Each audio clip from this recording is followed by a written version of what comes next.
Hey everyone, this is Jeff, your DM. Just throwing in a small reminder here that all of these day off episodes are actually closed sessions, so the other players aren't listening to them. They're just for you guys. Alright, I hope you enjoy the episode.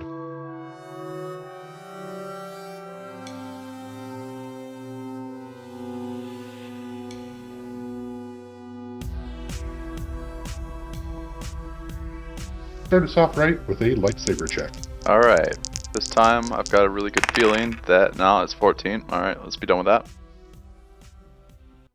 We're thinking like waking up in the morning on my day off. So yeah, I would see myself just coming to consciousness in the side room, laying down on the couch, get up and walk into my office and stretch a little bit and just, day off. Alright, I'll walk out of the office and go to see that Gore is still working. Yes, Gore's at the front desk, Cobbler has been removed, and Barry is cleaning up the main meeting room where you guys generally have people when you discuss business. And it'd be odd for this kind of social setting in our world, but it's pretty normal that they'd be working all the time. And I don't think much of it. I'll give a good morning to everybody and grab a cup of coffee. I usually just get a cup of coffee, though. I think to myself, somebody is always just giving me a cup of coffee. I'll go to the kitchen and see what I can manage. Yeah, there's some powder stuff that you can throw together real quick. And I do, fumbling around it, make it probably a little bit too thick, smell it. Then I magically make it taste good and think nothing of it. Walk back downstairs. Heading into your office and going down the stairs into the underground study left by your father, you'll see there's a couple bookshelves, an alchemist work table. You can see glass front armoire. So as you walk up to the armoire, the glass casing, you can see the plaque at the bottom that says Magnus Estebold. Inside, there is a bastard sword that appears to be made of broken glass that's been put back together. The handle, a shiny and silver metal. There's a set of uniquely designed gauntlets, multi-layered, kind of giving a almost like snakeskin appearance to them, though they look sturdy. An impressive mithril pauldron, blackened though to have crow etchings put upon it, and a large cloak, definitely designed for your grandfather. So it will be a little bit big if you were to wear it, but appears to be, as it's labeled, made out of a dire owlbear pelt. Large feathers around the collars, claws on the shoulders. Lined with sun cloth, and you can see magical runes on the inside. And then I will detect magic. They all glow. Speaking out loud, just wow. I don't think this stuff at one time was probably worth so much, but with technology today, probably not so much anymore. I'll pick up the pauldron, and it's something I can do to. You can just identify things now, right? Yeah. I mean, you have time definitely enough to spend with it to just identify it. Yeah, and I'll think to myself, it might not be worth that much anymore, but it's definitely very powerful. I'll set it back down. Marvel over the items a little bit longer, just reminiscing. But this is all the same equipment that's in that large painting of Magnus that sits up in your office. I guess I've just never seen this stuff in person before.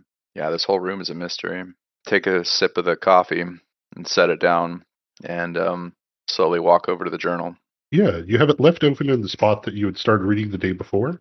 And I will continue reading further. At the end of the chapter that concluded with finding out about your death, the book starts to go on, talking about what the family's doing to handle this.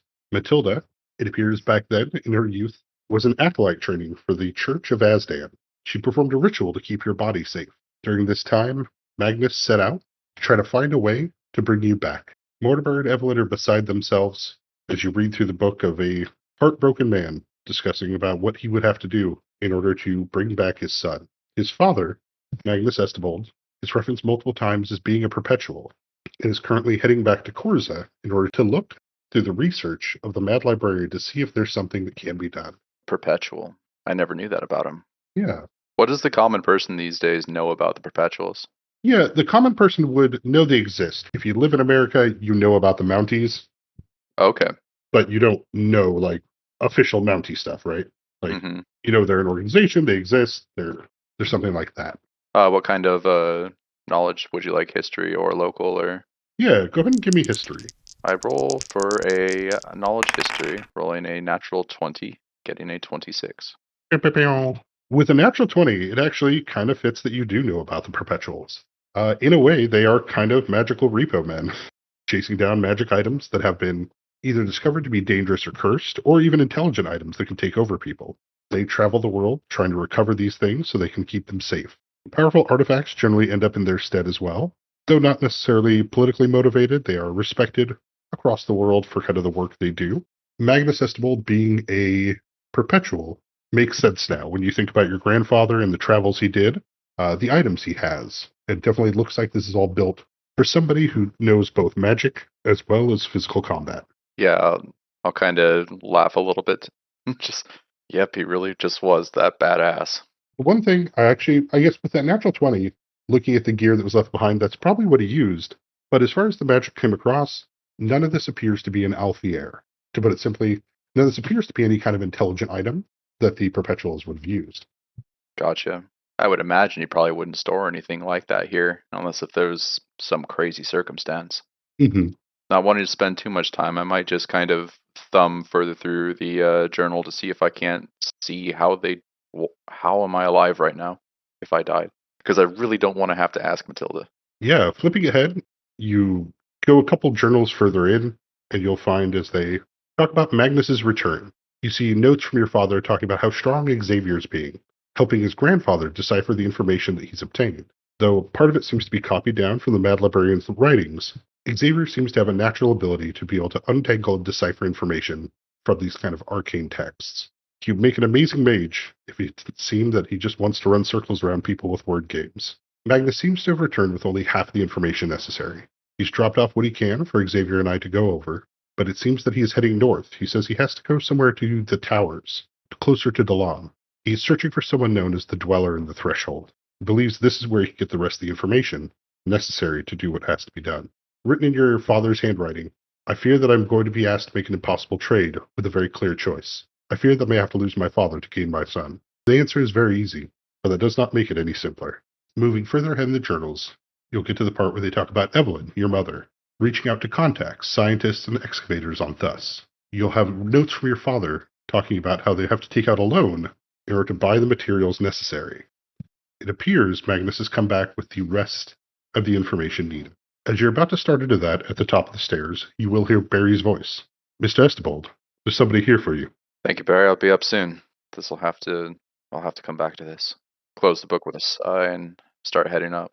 Yeah, as you get up to the top of the stairs, you will hear Gore nervously talking, though you can't hear anybody responding back to him. Barry will lead you around the corner as you see Gore sitting down, and standing in front of him is Detective Chavri Das, the Void Seeker from before. I put on an annoyed demeanor. Doss, Estebold, what brings you here? I was hoping you have a moment to talk. Well, it's actually my day off. Surprising, huh? A smile doesn't look comfortable on her as she looks at you and says, then you must have plenty of time. Let's go to Goodberry's. Very well. As both of you exit out, Gore will look more at ease as Doss leaves. Barry watches as you both exit. Outside, there's a large van marked as a seeker vehicle, parked out front. Doors closed. It looks like Doss drove here herself. Large van, but just the one person. Yeah. Doss. All right. She'll walk across the street with you. She'll open the door and motion for you to enter first. And I will. Inside, the happy yells of Eric and Lothar fill the air as the news is on mute on the large screen in the center of the restaurant. Doss will take a seat and grab the menu, as Sabrina will come over and drop off some coffees and waters. Morning, Lucious. Good morning. And she'll turn to Doss, ma'am. Doss will nod silently. What do you get here? She asks. Well, my friends will oftentimes just get the eggs, and you know what? I'm going to get them this time, because I haven't tried the product that they're using lately, but I've usually been a fan of the bacon pie. She'll chuckle for a moment at that and bacon pie, please. And I'll just have, eggs and hash browns.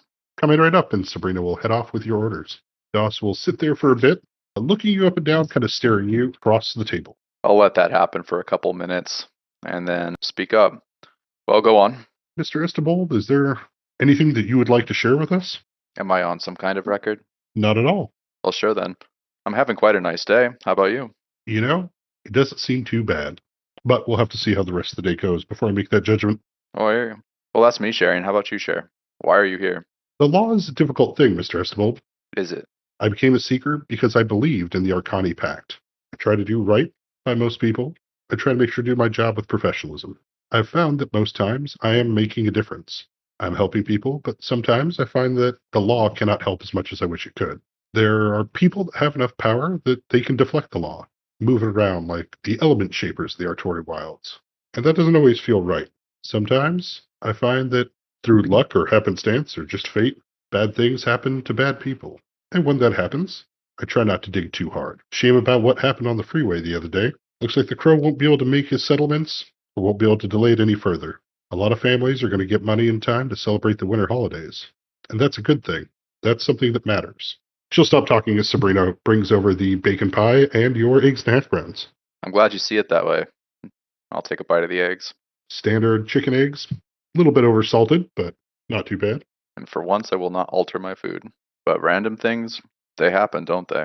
And it is nice when it happens to bad people. Precisely, Mr. Estebold. I'm not going to ask how you deleted the information from the central surveillance system. I'm not going to ask what you got for what you did. I'm going to thank you for not hurting anyone that didn't accept the risk. And for showing me this place. Never had a bacon pie before, but this isn't bad. To be honest, I've never really looked at the menu. I just asked for it. They might have just even made it for me. Not a bad deal. I'd agree. As she eats, she'll order another cup of coffee. I'm probably the type of person that would just not savor food as much as other people would. Just get through it. She'll finish up after you then before holding up her hand, say, "This one's on me," and offer to pay the tab. I appreciate that. Mind if we step out for a smoke? Let's do that. Yeah, you guys step out into the cold autumn day, a bit overcast for this time of year. She'll walk over to the van and head towards the back, cigarette in mouth as she goes to open it. Inside is the ripped off, broken, and damaged door of your van.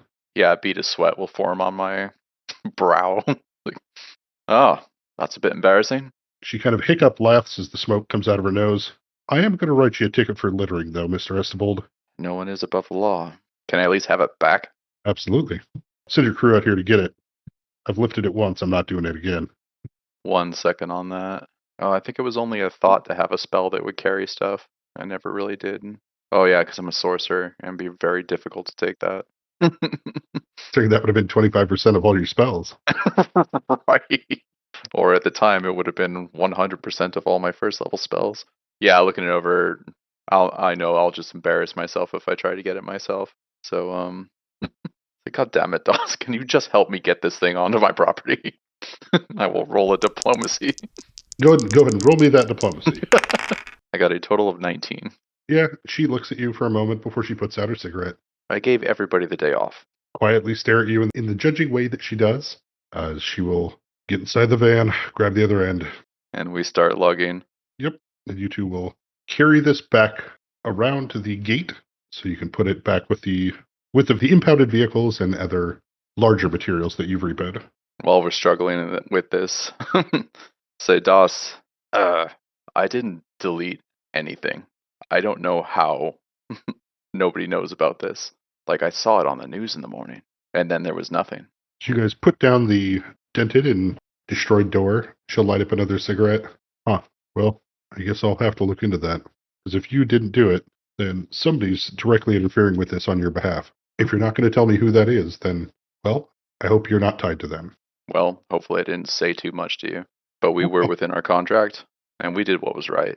Everything seems to check out so far. Mr. Estebold, as long as the people that are getting hurt are the people that chose to get in that path, I'm not going to pry too hard. But if innocent people start getting hurt for your actions, we're going to have another talk. It'll go a little bit differently.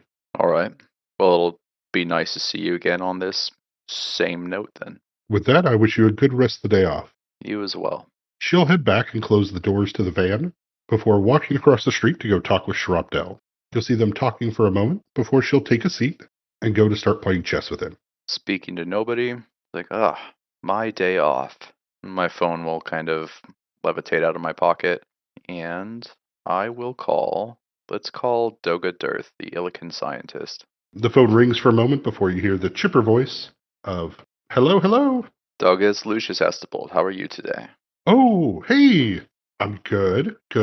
And he'll go to hush tones. "Why are you calling?" Seeing as I've done so much for you, I was hoping that you could do me a favor. You could hear the audible gulp as he, "What kind of favor?" It's an easy one.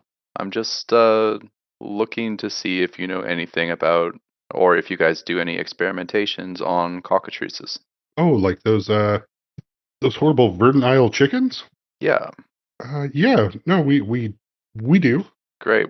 You guys actually have facilities to test on them, or you have some just, I don't know, in containment somewhere? I mean, both. They're cheaper alternative than trying to capture basilisks, but we keep a few dozen here at the office for various testings. Is there a reason why you'd want something like this? Oh, just because the eggs I had were just awful. Anyways, thank you for that. And we'll keep in touch. Oh, okay. Clicks off. On the other end, a very nervous Illican looks at his phone for a bit before going back to work. I kind of assess the damage of where our Hedron vehicle is at, waiting for Doss and Schropp to finish their game, because I want to play next. Yeah, their game takes about 30 minutes or so, and you can see they're both speaking the Illican language as they joke back and forth. This is probably the happiest, the most animated you've ever seen Doss. She does seem to pretty much chain smoke as long as she's outside. That can't be healthy. But yeah, after 30 minutes, they'll finish their chess game, share a laugh for a moment. She'll put down some credits for him, and then start walking back to the van. If you're outside this whole time, she will stop before getting into the van and ask, "Was there anything else, Mr. Estebold?" Nothing else. "Carry on, citizen." And she gets in and drives off. I was going to do that without your permission. But now you have it. And I will walk over to the chess table. Yeah, Schropp seems to be in a good mood as you approach, and he'll, "Wow, popular fella today. How are you doing, Mr. Estebold?" I think it's going to be all right. So who won? "Oh, I did. She's not very good, but she does swing by to play. Good to hear both of those things. I taught your employee fours how to play earlier. Didn't realize he didn't know how to play. He's very, very bad still." Well, how about a challenge then? "All right, I'm in." He'll offer you a cup of coffee from his thermos. I'll gladly take it. I'm starting to get jittery from all the coffee that I've drinking today. But yeah, he sits across from you. Says, "Why don't you go ahead and start?" We'll just go ahead and roll an opposed intelligence check for this. Sounds good. So I like to fancy my character as somebody that like might think that he's good at chess but is not. So, Okay. and that will hopefully be reflected in my poor intelligence score. Oh, I actually don't have the worst intelligence score. So I roll a natural 20 for a 22. All righty. Once you got rid of all the dead weight of the rest of your party, It's just smooth sailing and natural 20s. he is knocked out of the water by how quickly you seem to gain advantage over the board and take him out within about 10 minutes. A little bit, you can tell that he probably was going a little bit easy, as he wasn't aware that you're actually good at this game, it appears. So he'll scratch his head and, "Gotta say, Lucious, I'm impressed." Yeah, but I doubt I'd be able to pull that one past you the next time. "I'd hope not. If I fall for it twice in a row." I can tell you're pretty good at this game. "Well, let's set up again. While we're playing, though, how are you doing today?" I think it's gonna be all right. But yeah, it's just kind of starting. "Nice." Yeah. So awkwardly, like, have you ever thought of? And I guess I haven't thrown it out there, but I'm sure I could find a use for you with bold requisitions. "A use for me, Lucius?" Yeah, I think I could use somebody intelligent like you. What for yet? I couldn't quite tell you. "Well, I guess I'll consider it." You know, it wasn't too long ago that I put out just on kind of a whim, just thinking I might need it, put out for a need for help. And before you know it, we're working with Oswald. And I don't think I would be alive today without him. "Say that gangly little boy?" That gangly little boy with the weird contraption that he just seems to live in. "I guess if he's an old Hedron miner, or if he worked the Hedron fields, makes sense that he's pretty used to wearing it all the time. You need to camp with those things on in case you fall off in your sleep." I wouldn't know. He doesn't really discuss it. It tends to be pretty secretive. Hmm. Anyways, think it over. "I will, Lucius." "All right, let's try again." I'll play another round. "All right, go ahead and give me that intelligence check." All right. Ooh, I rolled a 11 for a 13. This time he's onto you. He's able to stay ahead of your tricks and take this game back. Perhaps I'm a little bit rusty. "Well, you left some pretty easy openings there for me. Oh, just rub it in, please. Say jokingly. I'll play you one more." You're on. This time, can I use my base and bastard trait to give me +3 to this? "Yeah." We're going to give it a shot. So pulling upon your powers of luck. Pulling upon all my powers, I got a 5. Alrighty. With expert precision, he proceeds to take you out in about 4 turns. And he can tell I'm trying my hardest. I just laugh and just Flick my king over. Yeah, he'll. Well, heck, if you're gonna leave that many openings, you might need somebody to come work for you. I think you're seeing it. I'll think it over, Lucius. I appreciate it though, and thanks for swinging by. I hope you have a good rest of your day. Yeah, I can feel it's gonna be a good one. And just visual effects, I'll just nod, and the chess pieces will just kind of magically float back to where they're supposed to be for the start of the game. Oh, nice. Didn't take you for a caster. I'm full of tricks. Still laughing and walking away, just knowing that I'm not. And without even thinking about it, I just kind of start walking. Just walking through the warehouse district, kind of where you guys are now. Yeah, and then probably started thinking about it, heading off towards just an area where there might be restaurants and bars and cafes and the like. Okay. Are you thinking about going all the way downtown, or are you thinking about just in the local area? Start local and then maybe go downtown, but probably just stay kind of local. Okay.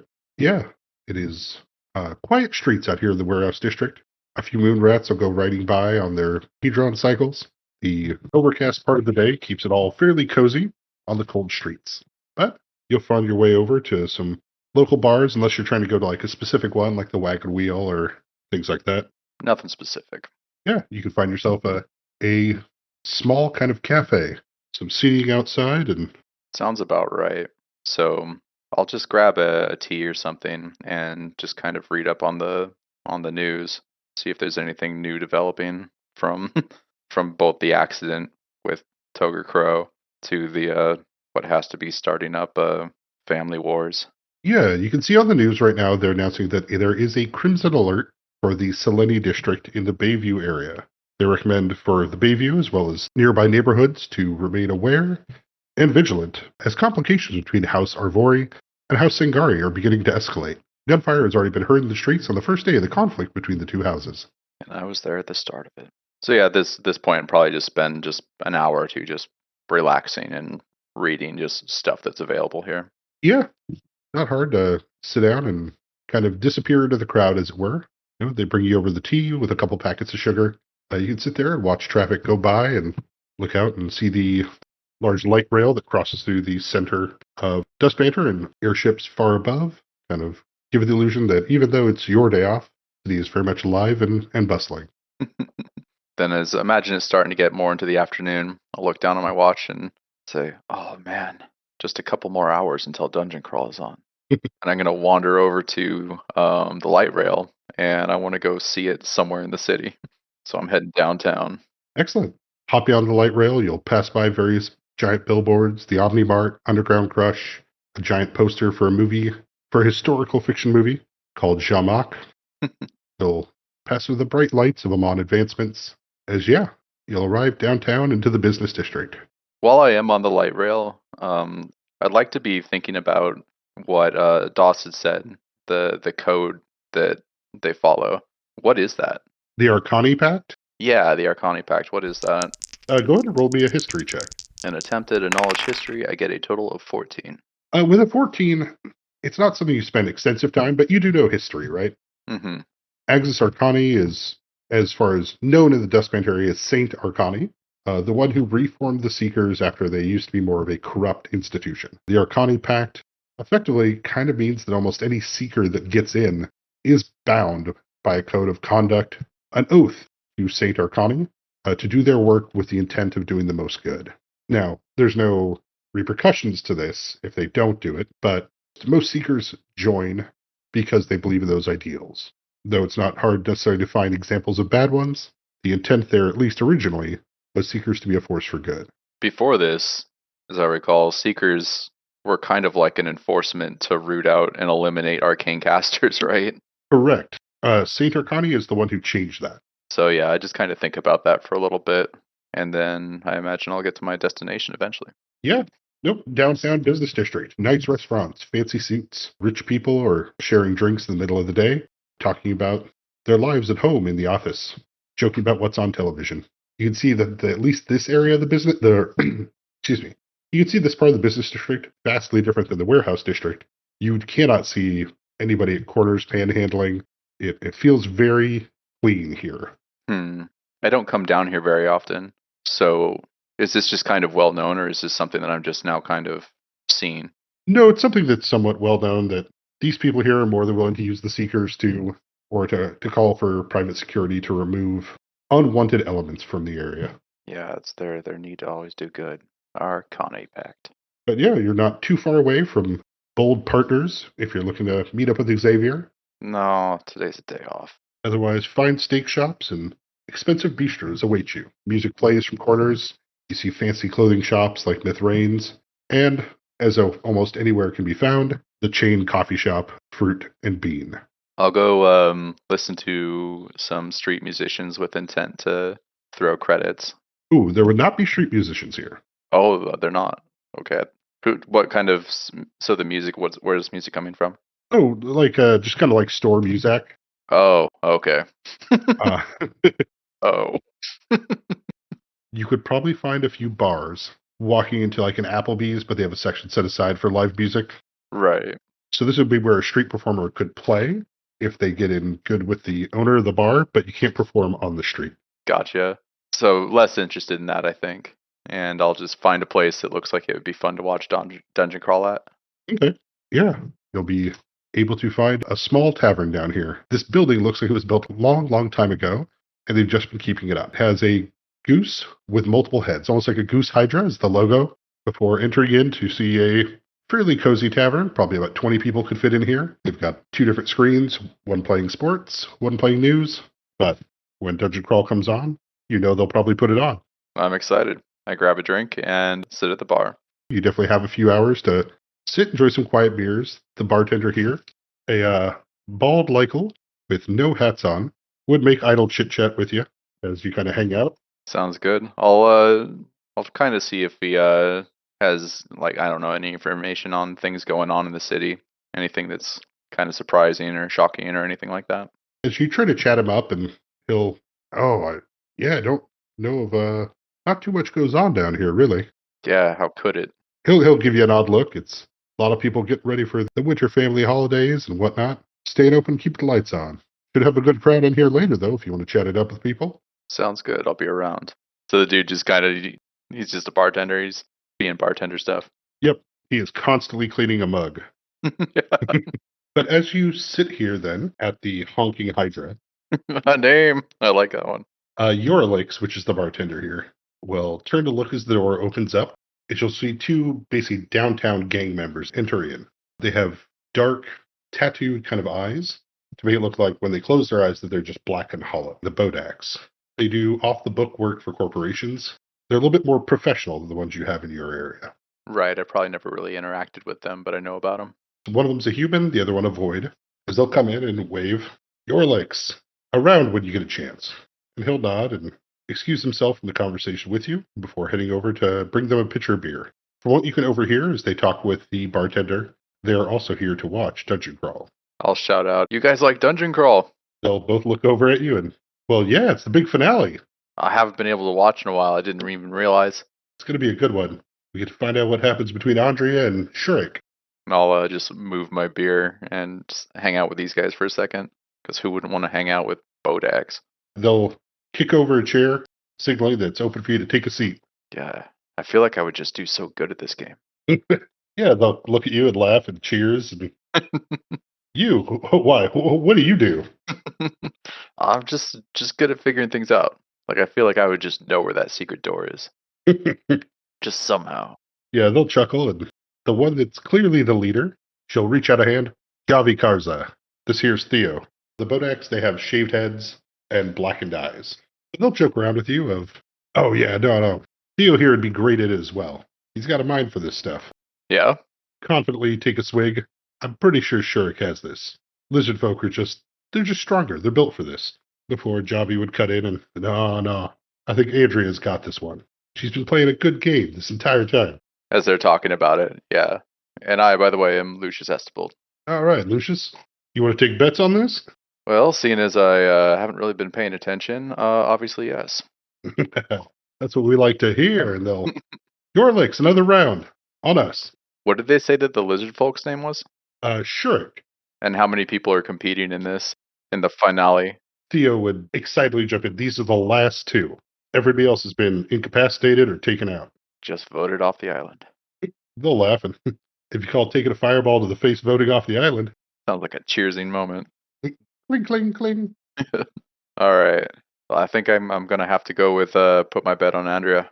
All right, sounds good. So, Lucius, what brings you out here to the Honkin' Hydra?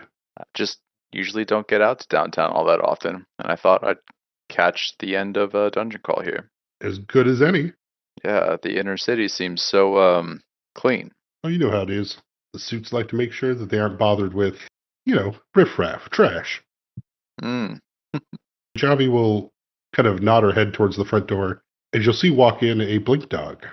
Somebody that I recognize, or just I know they're a blink dog. You can see him, of course, by the coat that they're wearing, the leather jacket. But looking over, you don't recognize them immediately. Probably not somebody you've interacted with, but they do stop. Once you turn to look at them, they do stop to stare back at you. Then I guess to my company, I'll just say, oh, look, somebody from the Blink Dogs. Yeah, good old seeker hounds. Theo will say very loudly, "Bootlickers!"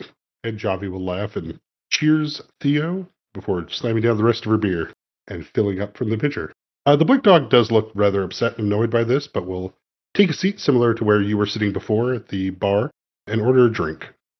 So you guys don't have much care for the Blink Dogs then? Nah, suck-ups and losers get all their equipment from the leftover seekers, that way they can run around doing whatever they want. Not even respectable enough to do crimes on their own. How do you guys feel about the Moon Rats? They'll both just start laughing. Those guys are still around. Apparently so. Yeah, if it wasn't for Arani, I don't think they'd get shit done. Moon Rats, man, they might have to be the worst gang. Yeah, the Moon Rats are even less useful than the gelatinous cubes. At least those guys serve a purpose.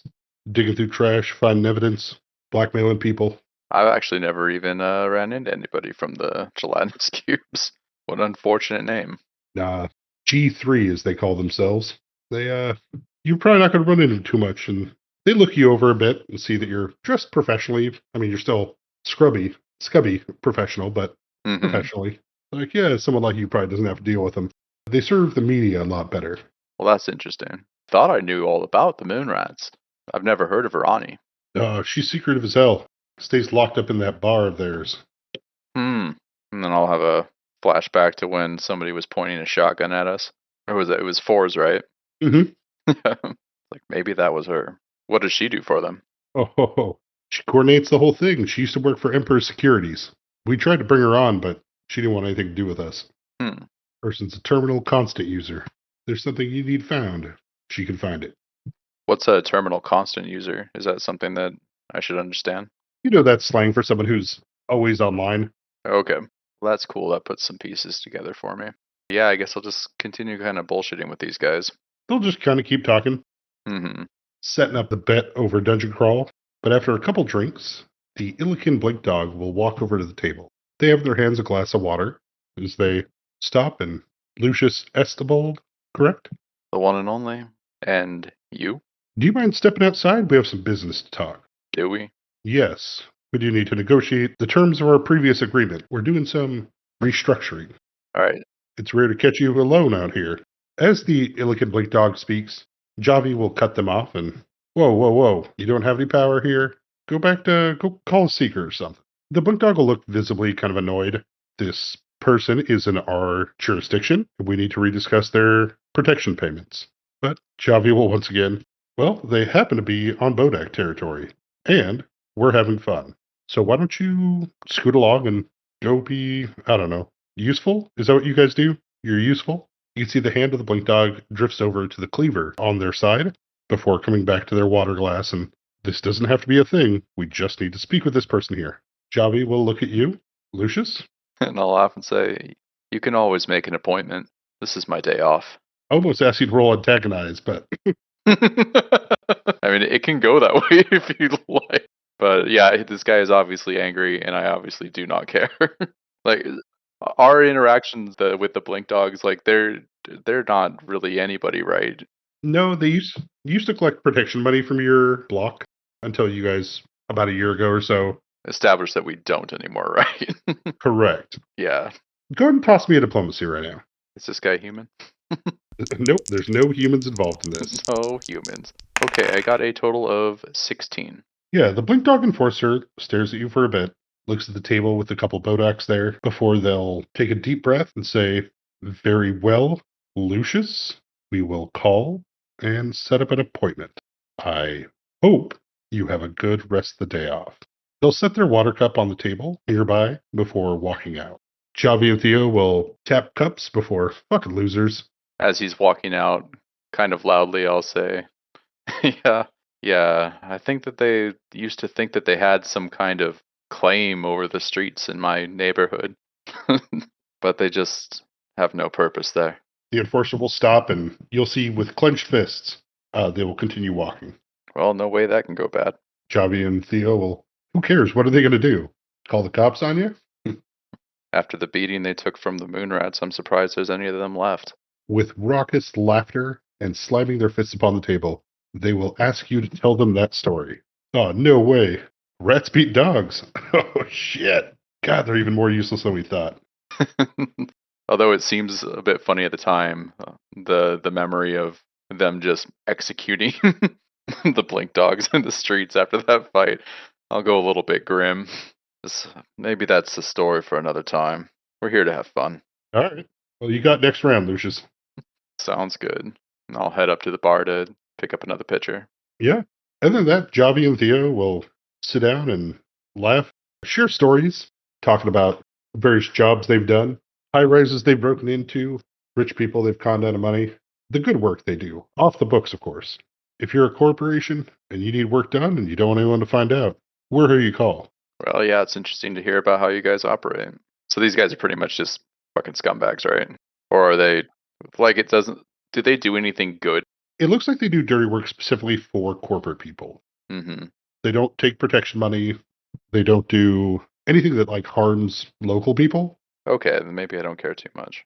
Yeah, they're kind of the if you don't want to use applied solutions, you probably use these guys. Right. Give me a minute. So kind of thinking of them in that aspect, gonna kind of drive the conversation leading in a direction. Have you guys had much conflicts with applied solutions? Applied solutions? Applied solutions, yeah. You guys have to deal with applied solutions. We've run into them a couple times. I mean, they're good at what they do, and they called in, but we don't overlap too much. Oh, I hear. Our contracts are more off the books. Kind of like fancy investments. They'll sure look between each other. Fancy investments. You've never run up across them. No, I can't really say we have. I'll put on a disappointed look at that. The way they say it leaves you a little bit suspicious. Oh, you've never haven't had any dealings with fancy investments. Surprising, they're kind of up and coming. Yeah, go ahead and give me that sense motive. Yeah, with a 24 on your sense motive, you can definitely tell that they're holding back information. Yeah, you're easily able to pick up that they're clearly hiding something from you, or at least not maybe not intentionally, but they're not revealing as much information as they seem to have. Yeah, I've never really dealt with fancying. Oh, yeah, well, I'm always looking to kind of know more about them, Hmm. seeing as they're up and coming. That's fair. What do you do, Lucius? Oh, I'm just a simple repossessions company. They'll share a look between each other. Yeah, we're kind of like that too. So I guess all I can take from that is that they know something, but I have no intention on prying on these guys too hard. Maybe later on they might get looser lips after they drink more, but yeah, I'll just keep on building up the reputation with them. Okay. Yeah, with drinks being bought, stories being shared, you guys will have a good time. As you guys approach the starting time for Dungeon Crawl, they'll order a pitcher of water, but they'll still order shots with it. You drink Illican whiskey? Tend not to, but tonight's a special occasion. Yeah, it is. 3 shots, your licks. As they'll call out and he'll bring over some of the good stuff. I can't make it non-alcoholic with prestigitation, can I? I don't think so, no. I don't think so either. You can change the flavor to coffee. Because I got a feeling the stuff's gonna mess me up. So I'll go ahead and participate and cheers them. But when I take it to my lips, I cast a spell. Ooh, which spell? The spell is Vacious Vessel, and the shot glass is going to appear to be empty unless if they peer into it or actively trying to investigate the shot glass. Oh, yeah, no, they're definitely not going to do that. Right? Did you drink it? Yeah. If you aren't getting blackout with us, we don't want to play. Right. But yeah, they'll watch as you throw it back. Verbal component there only. So I guess what your verbal component's cheers if you even wanted to have one. I do not need a verbal component. Right. You don't need one. A round per level, so what, in 24 seconds it fills back up. Well, yeah, the liquid is there, so sometime in conversation, it'll be kind of like a sleight of hand to just kind of spill it back in some direction quick. Yeah. Get rid. Yeah, not a problem at all. So, yeah, you cast the spell, and all of you take your shots before you see Fab Farron with his red haired wig. The Illican face comes on as they announce the beginning of Dungeon Crawl. Give a cheer. Yeah. Theo and Javi will clap and stand up. A couple other people in the bar will also, woo! Got this, Andrew. But you see the exhausted, sweat covered, and dirty woman, Andrea, as well as the lizard folk, Shurik. Shurik has a makeshift stint on her arm as they're both kind of going through, it looks like, the final part of the dungeon. They both seem to be working very well in concert, running defense for each other. They're pointing out traps. They seem to have made a pretty good team. As you guys watch, Javi and Theo get excited. They grab your arm. Oh my God, they're doing it. They're doing it. We've never had two people win at the same time. This is amazing. Fabron keeps popping on to show clips of old episodes of kind of where they started and where they are now. You'll watch as they get to the end of the dungeon. As Shurik starts to run forward, Andrea will run out of nowhere and tackle her, throwing her to the ground before they cut to commercial. Damn. As Fabron's face comes on, the betrayal!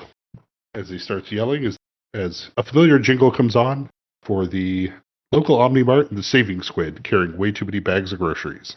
Javi will get up to go get another round of shots. Theo will make some idle chit-chat with you. So where, you said you're in repossessions. Where are you? But we are Southern Selene, right? You guys are South Dustbanner, by the Selene border. Gotcha. Is it so? Which area of Duskbanner would it say if I wanted to give a direction, and not say the industrial district of Duskbanner? But yeah, you're able to describe, where you're at in the warehouse district without saying warehouse district, if that's what you want. Yeah, pretty much. And pass over a business card. Yeah, he'll look it over and thanks, man. Yeah, I'll keep this. Never know when some official backup could be useful.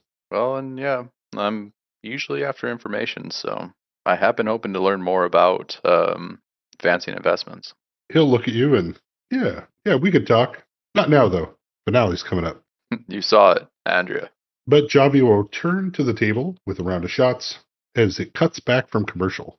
The screen explodes in fire as it appears that Andrea and Shurik have been hit with what appears to be some sort of fire trap. You'll watch as the lizard folk stands up. The human passed out on the floor. The stint on the lizard folk is still on fire. They'll walk towards the end, damaged, bruised, beaten, tired, as once they get to the end, a shower of confetti falls down upon them.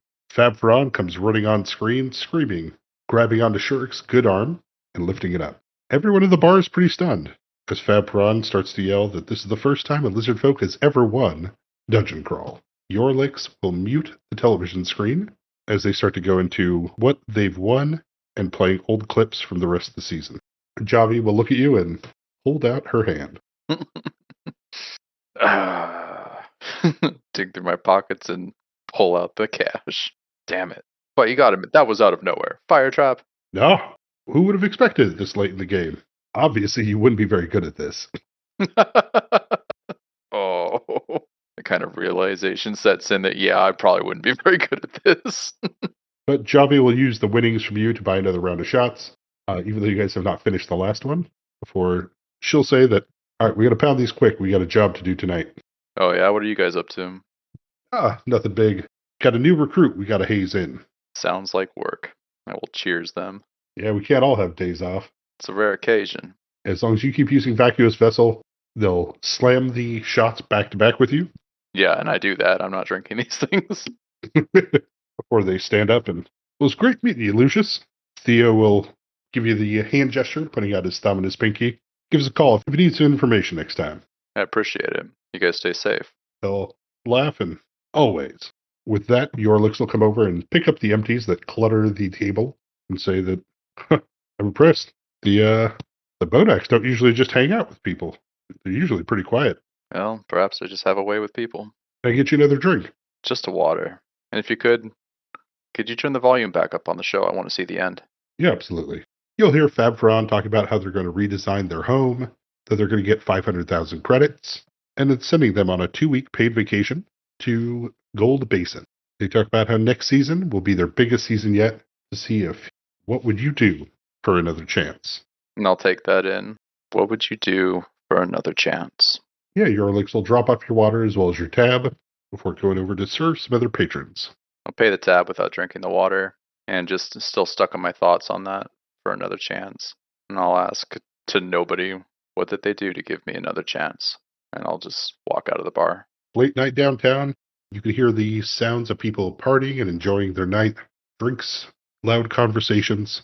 You could definitely hear lizard folk celebrating the win of Shurik. All around, it seems like a fun vibe and a good place down here. People are enjoying themselves.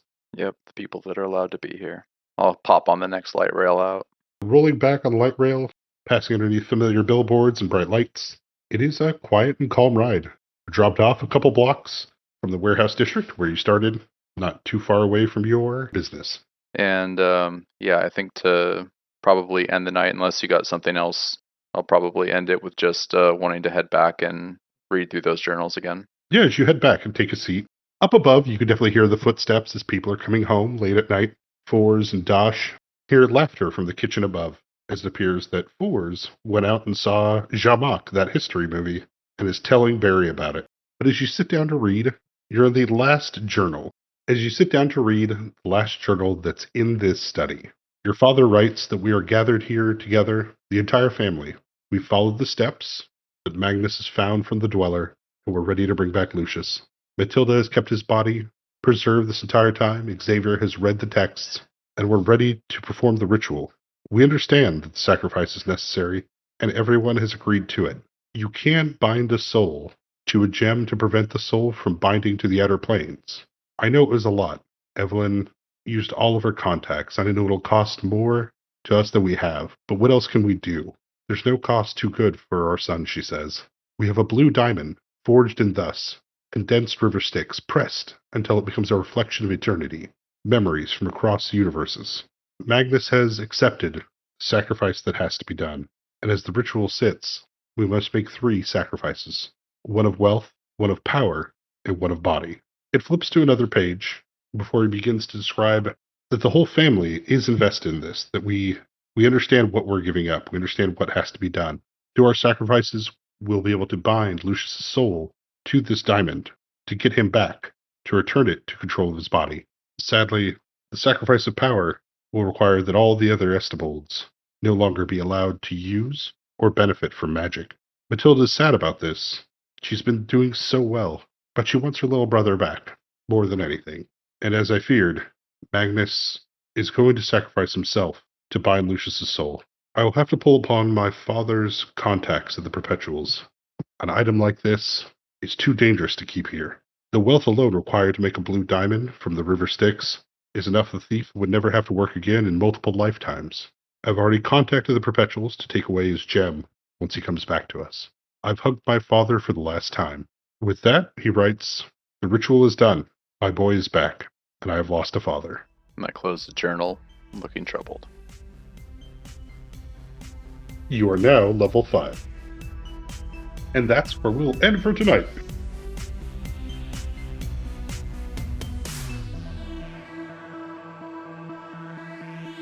And as always, a special thanks to Nihilore for the both opening and closing music.